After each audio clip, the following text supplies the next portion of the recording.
You're 17 years old, standing behind the counter of your father's repair shop outside Columbus, Ohio, when the payment processor decides your family does not get paid this week. Not some of the money, all of it. $8,242.16. Your father refreshes the merchant dashboard 3 times because people do that when a number is bad enough. Then he calls support. He gets transferred twice, puts the phone on speaker, and listens to a woman explain that a cluster of fraudulent transactions has triggered a reserve on the account. Reserve is a clean word. What it means is the rent is due Friday, 2 suppliers are waiting, and the shop has $611 in checking. Your father takes out the yellow legal pad he keeps under the register and starts crossing things off. Rent, parts, electricity, payroll. He gets to payroll and stops because payroll means Luis, who has worked there since you were 9, and Nicole, who has a daughter in community college. You have never seen your father afraid of a number before. That night, you decide you are going to find whoever caused it. You know almost nothing. You know how to build a gaming PC. You know how to reset a router. You know enough to be dangerous only to your own computer. But somebody did something to your family through a screen, which means, at 17, you assume the screen must contain the answer. For 3 weeks, you read forums you barely understand, save usernames, follow dead links, and collect fragments that probably mean nothing. Then at 1:14 in the morning, a message appears on a machine that is not supposed to be receiving messages. 5 words. You're following the wrong trail.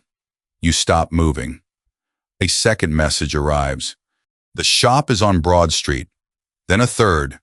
8,742.16. Nobody outside your family and the payment company knows that exact number. You type one question. Who are you? The reply takes almost a minute. R. Level 1, the tracker. You expect R to explain himself? He doesn't. The next afternoon, a file appears. No greeting, no instructions. Just an old collection of usernames and passwords from breaches that happened years ago. Under it is one sentence. People repeat themselves. You stare at it for an hour before you understand what he means. Then you try one. It works. Not because you broke anything, not because you discovered anything, because somebody used the same password twice. The first account has nothing worth taking. The second has a stored balance. The third has reward points. The fourth has a gift card. You tell yourself you are testing. That word lasts about 2 days. By the end of the week, you have made $130. Not cash, store credit. You buy headphones. They arrive on Tuesday. You wear them to school on Wednesday and spend the entire day feeling like everybody can see where they came from. Nobody can. That's the first thing this world teaches you. Most consequences do not arrive on schedule. So you get bolder, not smarter. Bolder. There is a difference, but at 17, you cannot see it. You start going through accounts late at night while your father sleeps down the hall. The shop survives the month because he borrows money from your aunt and tells everyone business is slow. You tell yourself what you are doing is temporary. Then one night you open an account belonging to a woman in Indiana. You are looking for stored value. Instead, you find receipts, groceries, gas, a pharmacy, then a declined payment for $46.80. There is a note attached to another transaction. Rent Friday, do not touch. You read it twice. On the counter downstairs, your father's yellow legal pad is still sitting beside the register. Rent, parts, electricity, payroll. Same handwriting problem, different family. You close the account. You sit there for maybe 10 minutes, then you open the next one. That is the part that changes you. Not the first bad thing. The first one can be explained. You were angry. You were desperate. You did not understand. The second one is different. The second one happens after you understand exactly what the first one means.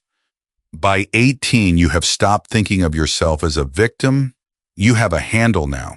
You have people who recognize it. One of them sends you a private message. Can you get into a company? You look at the sentence for maybe 3 seconds. Then you type yes.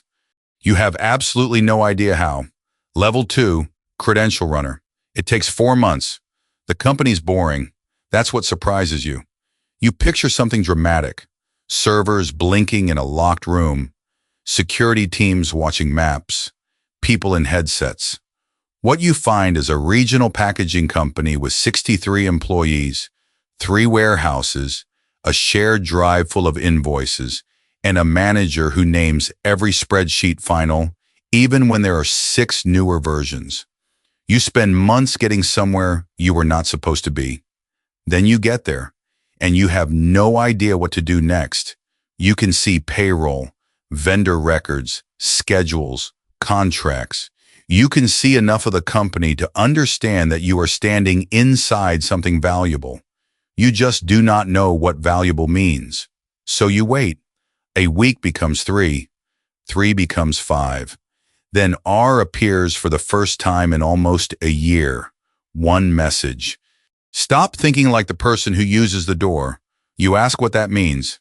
He replies, sell the door. That sentence makes more money for you than everything you have learned so far. You mentioned the access in a private market. It is gone in 11 minutes. $6,500. You stare at the number because your father worked almost 2 months for less. You do not touch the company again. You tell yourself that matters.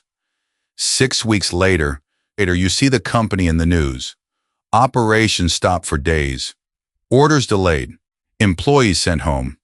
A man in a polo shirt stands outside one of the warehouses and tells a reporter he is hopeful they will be back to normal by Monday. They are not. 2 months later, one warehouse closes. You did not shut it down. You did not send a demand. You did not talk to the company. You just sold somebody the ability to enter. For a while, that distinction feels enormous. You live inside it. Then you raise your prices. Level 3, network trespasser. The buyer who paid $6,500 comes back, but he does not want another company. He wants something reusable, not one open door, a weakness that might create many doors. That is different work. For the first time, you cannot bluff your way through it. You spend days reading code until everything outside the screen feels unreal. You forget meals. You stop answering your father. You sleep at noon and wake up at sunset. Then one morning at 4:38, something behaves in a way it should not. You test it again. Same result. Again. Same. There is no music, no celebration, no cinematic moment. There is just you in a rented room, staring at a screen, knowing you found something another person missed. For maybe 10 minutes, you are happier than you have ever been. That is important, because people who look at your life later will assume the money explains all of it. It does not. For those 10 minutes, money has nothing to do with it. You solve something difficult, then you sell it, $55,000. A month later, you see the same thing being offered somewhere else for more than twice that. Then again. Then bundled with something you did not create. Then again. Every time it moves, the price goes up. The people making the most money are not better than you. Some of them barely understand what they are selling. They are simply closer to the person who wants it most. That realization changes the direction of your life. Skill is valuable. Position is more valuable. So you move closer. And while you move closer, you begin removing things. You stop posting photos. You stop using old usernames. You stop mentioning what city you are in. You never discuss local sports. You do not say whether it is raining. You stop writing certain phrases because phrases repeat, and repeated things can become patterns. Your messages get shorter. Your answers get flatter. You become careful enough that people start calling you disciplined. You like that word. You should not. By 23, you own 3 phones and have almost nobody you can call. Then one of your biggest buyers sends a message. Stop selling to us. Work with us. Level 4, access broker. You expect a room full of hackers. What you get is an organization. There is onboarding. There are rules. There are people responsible for money who cannot write code. There are people responsible for negotiation who do not touch computers. There is somebody who tracks expenses, somebody who handles infrastructure, somebody whose entire value to the group is that he can write calm, professional messages to frighten companies. He makes more than several of the technical people. At first that offends you, then you watch him work. He never threatens anybody. He sounds like a vendor following up on an overdue invoice. Companies answer him. Companies pay him. And you learn the next rule. The world does not become less professional when you cross into crime. Sometimes it becomes more professional because nobody can afford confusion. Your first major operation with the group hits a manufacturing company in Tennessee. Nothing about it feels personal. That is what makes it worse. Monday morning, hundreds of employees cannot access what they need. Production slows. Trucks sit. Managers call people who cannot fix it. In your private channel, nobody talks about those people. They talk about timing. Probability, whether management is likely to pay. One person predicts Wednesday, another says Friday. The company pays Thursday. Someone posts a thumbs up. 10 minutes later, the channel is discussing another target. That is the moment you understand what you joined. Not a crew, a business model. There is one company on a future list that makes medical equipment. You quietly remove it. You do not make a speech. You say the access looks unstable and the return is not worth the trouble. Nobody checks. For a week, nothing happens. Then you notice people stop asking your opinion on certain decisions. A month later, somebody jokes that you have developed principles. You do not answer. Principles are identifying information. 6 months after that, the leader disappears. No goodbye, no arrest anyone can confirm. No body, no explanation. His accounts go silent. His infrastructure vanishes. People stop using his name within 48 hours. But the organization still has expenses. People still expect their percentages. Deals are still moving.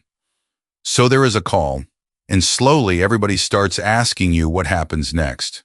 Level 5, crime operator. Nobody fights you for the chair. At first, you think that means respect. It takes about a month to understand it means nobody else wants the chair. You are 29 years old. You control a network of people in multiple countries. Tens of millions of dollars move through operations you approve, and you almost never do technical work anymore. You settle arguments. You replace people. You listen to two grown men spend 40 minutes fighting over 3%. You reject recruits who talk too much. You approve expenses you do not understand. You become very good at identifying the kind of 19-year-old who will do anything for the first person who treats him like he is talented. That bothers you for about 5 minutes. Then you hire 3 of them. This is power, apparently. Not breaking into anything. Deciding who gets to try. The money becomes ridiculous. Your life becomes tiny. You cannot buy a home under your own name. You avoid doctors unless you absolutely need one. You have no public photos after 25. You date twice. Both relationships end for the same reason. There is no simple answer to any normal question. Where did you grow up? What do you do? Who are your friends? Where do you see yourself in 5 years? Every answer has to be edited before it leaves your mouth. Eventually, people notice they are dating an edited person. At 31, you learn your father is going to lose the shop. Not because of the old payment freeze. Life is less poetic than that. Years of debt, bad lease, medical bills, a loan he should never have taken. You can fix it without noticing the money's gone. So you do. Mortgage cleared, business debt cleared, tax balance cleared, all of it. Your father calls you the next morning. He does not sound happy. He sounds scared. He asks where the money came from. You have spent more than a decade learning how to answer questions without giving anything away. And there is no safe answer to your own father. He waits. You say you cannot explain. He says, then I don't want it. You tell him it is already done. There is a long silence. Then he asks a question that bothers you more than any investigation ever has. What happened to you? You do not know how to answer that either. He stops calling after that. You bought back the shop. You lost the person inside it. Level 6 Black Market Architect. The report appears on a Tuesday. 43 pages from a security researcher you have never heard of. No real name, no photograph, no dramatic accusation, just patterns, activity windows, language habits, types of companies avoided, types of companies chosen, repeated timing, repeated behavior, a handle connected to another handle connected to a third. The researcher does not know who you are. That is what you tell everyone. It is technically true. It is also irrelevant. Before the report, investigators in different places are looking at separate events. After the report, they are looking at one person, you. Years of caution collapse into a profile. The rules you created to avoid leaving fingerprints have become the fingerprint. You never talk about weather. That is a pattern. You avoid certain holidays. Pattern. You write in the same stripped-down way. Pattern. You disappear during the same windows every year. Pattern. You spent years removing details until the absence of details became a detail. The indictment comes later. Sealed first, then not sealed. You read your handle in a government document and feel something you have not felt since you were 17. Small. Everything becomes suspicious after that. A friendly question, a new contact, an old contact suddenly asking about something from 3 years ago. You reread conversations in the middle of the night and find changes in tone that may not exist. Eventually, you identify the person cooperating. A kid you recruited at 20. Quiet, talented, scared. He has a wife and 2 children. You know that because he once sent you a picture by mistake and spent the next hour panicking. You could make one call. You do not. You could cut him off. You do not. You keep him close enough to watch what he gives away. Every week, another piece of you moves from private to known. And you let it happen because once you know what a frightened 20-year-old looks like, it becomes difficult to hate him for behaving exactly like one. There is one thing in the case you cannot explain. R is not there, not once. You search everything. Old aliases, old contacts, associated people, nothing. R has been part of your life longer than anyone in that file. He is more experienced than you. He has made bigger mistakes than you. He should exist somewhere. He does not. 3 months later, a message reaches an address you created specifically so nobody could reach it. One sentence. Your case can stop moving. Below it is a location, then a number, not a payment, a salary. Level 7, most wanted. The case does stop, not disappear, not get dismissed. It simply stops changing. Weeks pass, then months. No new filings, no new pressure. People who used to ask questions stop asking. You are told where to go. You expect something hidden. You get an office building, parking lot, security desk, fluorescent lights, a badge with your photograph on it, the first official photograph of you in years. Your salary is $11,200 a month. You used to move more than that before lunch. Nobody finds this funny. There is a manager, there are forms, there are scheduled meetings, there is mandatory training. The refrigerator in the break room has 3 yogurts with somebody's name written on them. You have spent half your life imagining the people on this side as something enormous. They are still people who get angry when somebody takes their lunch. Then the work starts, and you discover the real difference. In your old life, everything had a price. Every operation was about money. Money is ugly, but money is also a boundary. Someone pays, something ends. Here, Nobody is trying to get paid. You are given objectives. You are given access. You are given limits you do not fully understand. You are not told what happens after your part is finished. Once you object, not morally, you are smarter than that. You say the target is unreliable. Risk is too high. The technical case is weak. Your manager thanks you. Nothing happens. Then over the next 2 weeks, several small conveniences disappear. A travel request is delayed. An account is reviewed. A document you need suddenly requires another approval. Nobody threatens you. That would be crude. They just demonstrate how many doors in your current life belong to somebody else. You do the job. That is when you understand the arrangement. You have more access than you have ever had, and less freedom than when you were 17. 3 months later, you see R.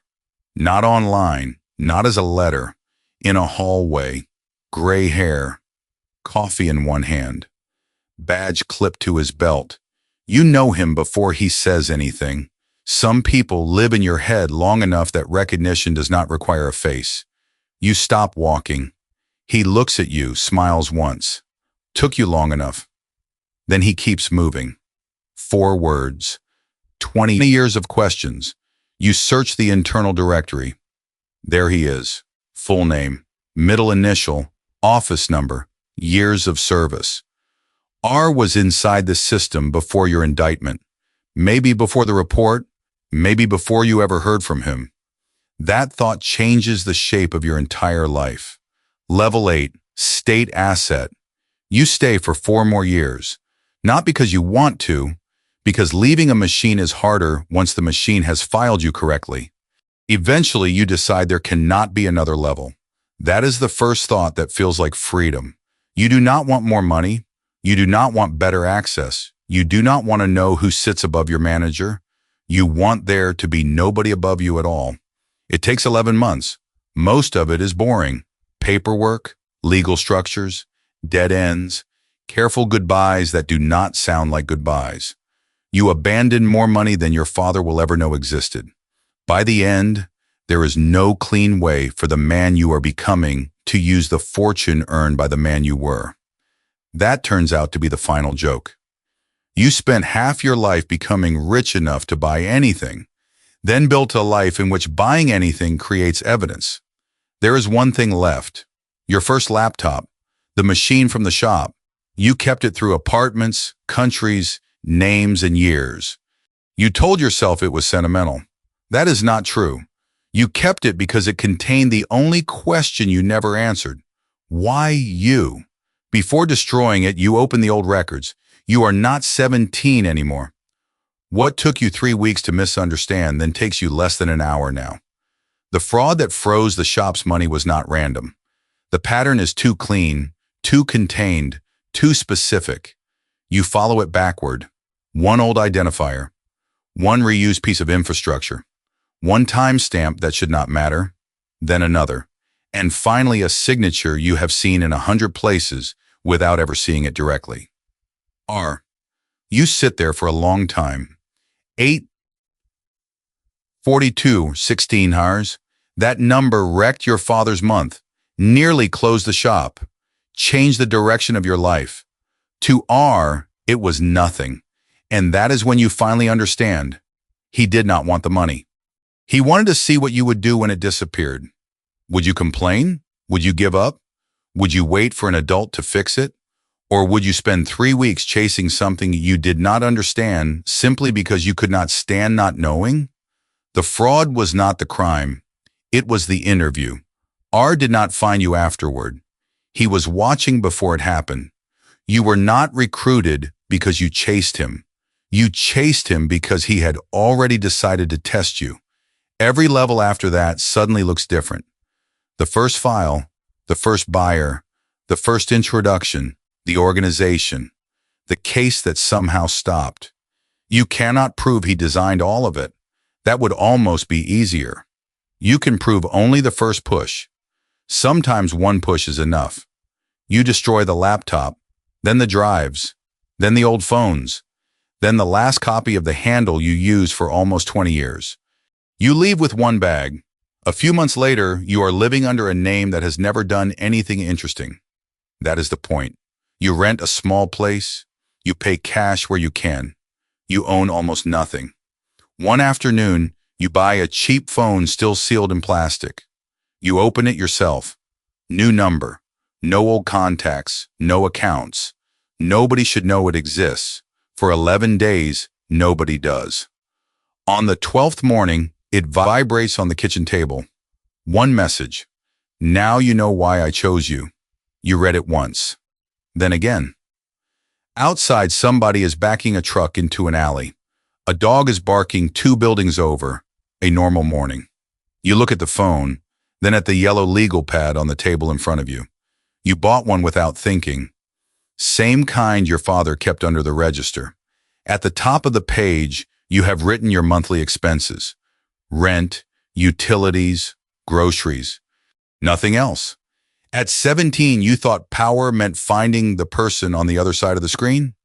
At 23, you thought it meant being better than him. At 29, you thought it meant having people who did what you said. At 33, you thought it meant being impossible to find. Then you met people who could erase a case without explaining how.